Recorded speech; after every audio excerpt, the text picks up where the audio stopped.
Olá pessoal, tudo bem? Meu nome é Samuel Dalelast, sou médico e esse é o nosso espaço aqui no YouTube para discutirmos temas sobre saúde, bem-estar e qualidade de vida.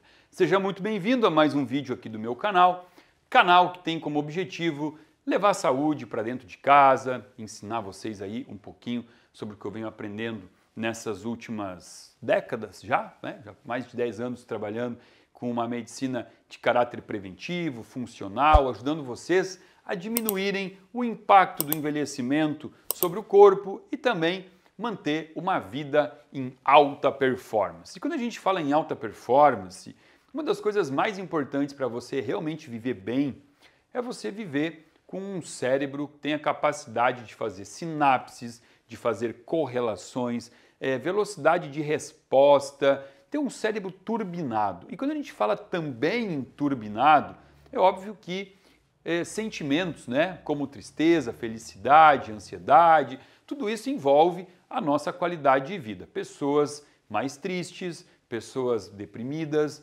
pessoas ansiosas demais ou com dificuldade de foco, isso vai gerando uma incapacidade de desenvolver certos processos ao longo da vida e vai trazendo, então, um acometimento da qualidade de vida. E não é o que a gente busca crescer, envelhecer e cada vez fazer com que esse processo seja mais comemorado ao longo da nossa vida, E não olhar para trás e falar, nossa, como era melhor lá atrás, Como eu era mais feliz antigamente.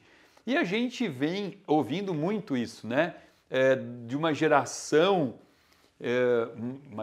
aí dos 40 a mais, 50 a mais, a gente vem ouvindo, eu era muito mais feliz naquela época. E parece que o problema todo está sendo o processo do envelhecimento, que envelhecer é ruim. Não era tão melhor 20 anos atrás. Vamos fazer uma reflexão. Hoje o vídeo aqui não é um vídeo de bioquímica, não é um vídeo sobre rotas metabólicas, é um vídeo mais reflexivo para que a gente possa entender um pouquinho melhor sobre esses comentários, Por que 20, 25 anos atrás a minha vida era melhor? E, ao mesmo tempo, essa narrativa dessa geração aí dos 50 anos, ela vem contraposta por uma outra narrativa de uma geração mais jovem, Uma geração aí dos 20, 25 anos que ouve histórias dos pais, quando os pais contam histórias. E eu ouço muito isso.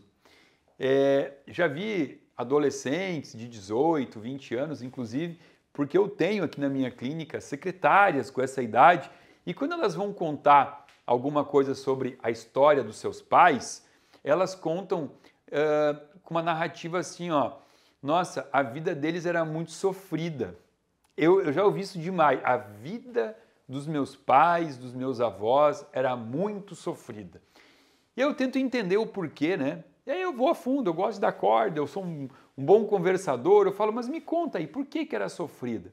E sabe o que vem como explicação para isso? Claro, às vezes, passou fome, não tinha dinheiro, tudo bem, Aí a gente sabe que realmente isso foi uma vida sofrida.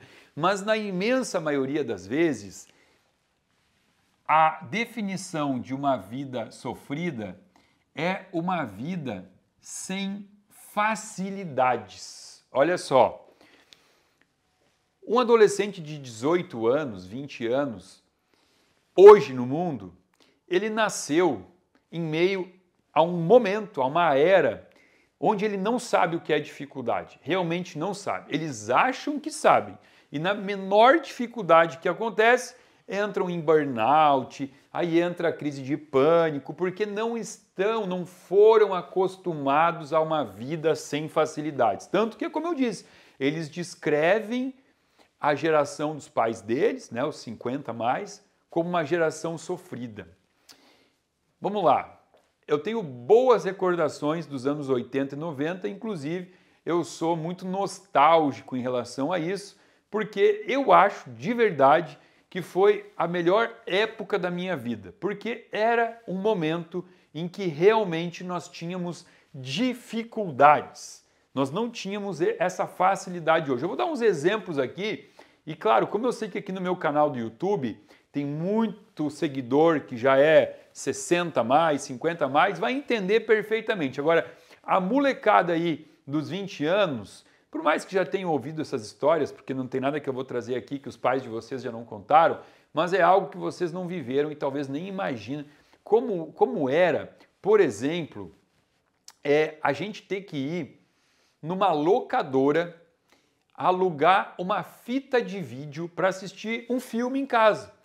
E a gente tinha que ir lá e alugava uma, no máximo 2 fitas, que vinha como uma indicação do seu Manuel, que era o dono da locadora. Eu falei, seu Manuel, o que chegou de novo aí? Ele já sabia meus gostos, sabia que eu gostava muito de ficção e tal. Ele falava, olha aqui, ó, chegou esse filme e tal. E a gente levava para casa numa expectativa. Olha a expectativa, saindo da locadora, chegava em casa, preparava aquela pipoca, sentava na frente do videocassete, da televisão, colocava aquele filme e nem sempre aquele filme era bom. Quantas vezes a gente chegou no meio do filme, o filme estava um saco, o que a gente fazia? Desligava?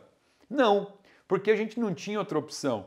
A gente assistia até o final, não era o filme que a gente queria ver, mas aquilo ali era a única opção que eu tinha que assistir o filme que o seu Manuel indicou. Hoje em dia, vamos fazer um contraponto aqui, hoje em dia, você entra na frente da televisão, troca de canal diversas vezes, assiste às vezes 2, 3 minutos de um programa, já troca porque não gostou, sabe? Essa facilidade de buscar o programa no horário que quer. Eu na época do Chapolin e do Chaves, que era logo depois do almoço, eu esperava ansioso o momento em que ia aparecer o Chapolin e o Chaves. Hoje, se botar no YouTube, vai lá, assiste todos os episódios na hora que quer, dá o pause se quiser ir no banheiro fazer xixi. Não podia nem fazer xixi naquela época, não tinha como pausar a televisão, tinha que ficar ali segurando o xixi para ir fazer o xixi só no intervalo. Estou trazendo um único exemplo, vamos trazer mais aqui, ó. Quando a gente ia viajar, batia 24, 36 fotos. No máximo, né? Porque era o filme de rolo, a máquina tinha um rolo, não era essa digital que a gente bate hoje 200 fotos para depois escolher as melhores. A gente tinha que parar tudo, aquele era o momento da fotografia, todo mundo tinha que sair de olho aberto, não podia ninguém estar de olho fechado, porque não tinha uma opção para depois ir voltar para o mesmo lugar e repetir a foto, a gente não conseguia olhar a foto que era batida, né? Então essas são as dificuldades. Agora vamos um pouquinho além, vamos falar sobre a questão de esperar. Quando você tinha que mandar uma carta para um parente que morava fora do Brasil ou que morava em outro estado, você mandava uma carta e até esquecia que aquela carta ia voltar. Porque era tanto tempo ela ir e vir que a gente esquecia. Hoje, o WhatsApp, você manda a mensagem e fica olhando se a pessoa visualizou. E se ela visualizou e não te respondeu em 5 minutos, você começa a gerar um excesso de ansiedade e cada pouco pega a tela e vai olhar, e pega de novo e vai olhar. Quanto isso está trazendo de ansiedade para essa geração que não está acostumada a esperar. Não está acostumada a esperar o pai, por exemplo, marcava de pai buscar. O pai vai me buscar lá no centro da cidade, eu fui onde? Eu fui na biblioteca pública, olha só, né? A gente tinha que estudar, fazer um trabalho de colégio, ia para a biblioteca pública, passar uma tarde inteira tendo que pesquisar, escrever à mão, às vezes fazia um xerox, né? E aí depois marcava com o pai, ó, mais ou menos aí 5 da tarde você me busca. Tinha celular para ficar acompanhando a trajetória do pai? Ah, o pai está na quadra de trás. Não, ficava ali 5 horas, 5 e 5, 5 e 10, 5 e 15 e tinha que ficar esperando. Nós somos uma geração, eu me coloco nessa geração, que aprendemos a esperar. E esperar não tem nada a ver com sofrer. Então, quando a gente ouve, era uma geração sofrida porque não tinha facilidades, desculpa, gente, isso não tem nada a ver com sofrer. Sabe por quê? Porque nessa época que a gente está falando aí, anos 80, 90, em que a gente esperava, a gente não tinha tanto diagnóstico de depressão, a gente não tinha tanto diagnóstico de ansiedade, de síndrome do pânico, de burnout. Nós tínhamos uma geração feliz. Por quê? Porque não é nada científico que eu estou falando aqui, é uma percepção minha e que ninguém vai me convencer do contrário.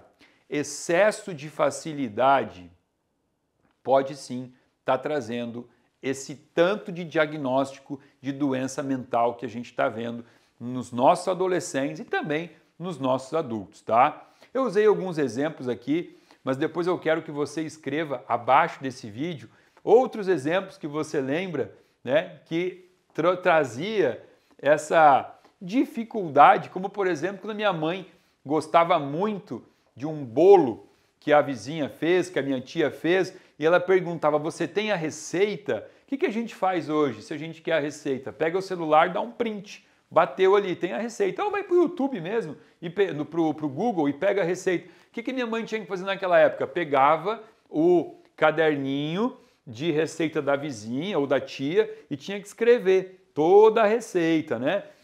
Ainda falando nisso, em comer esse tipo de coisa, bolo, tomar refrigerante, na minha casa isso só acontecia aos finais de semana. Eu tinha que esperar a semana toda para no sábado e no domingo tomar um refrigerante. E vamos lá, a gente sabe que isso não é saudável, naquela época a gente não sabia.